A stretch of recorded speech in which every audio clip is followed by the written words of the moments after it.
If you're an AutoSprink user, I've got a question for you. Do you think CAD is the enemy of AutoSprink? Because many AutoSprink users I meet do, and it's costing them time, money, and potentially their reputation with the AHJ. Here's the truth. AutoSprink and CAD aren't an either-or choice. Some of the strongest fire sprinkler workflows I've seen use both. AutoSprink, it models systems beautifully.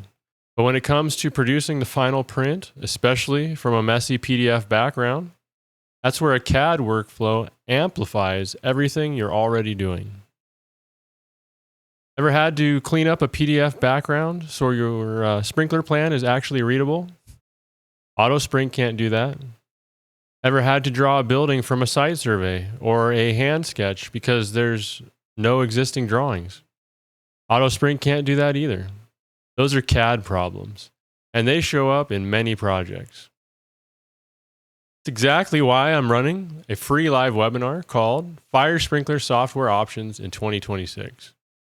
I'll walk you through the 4 categories of software every fire sprinkler designer needs and how a CAD workflow amplifies what you're already doing in AutoSprink.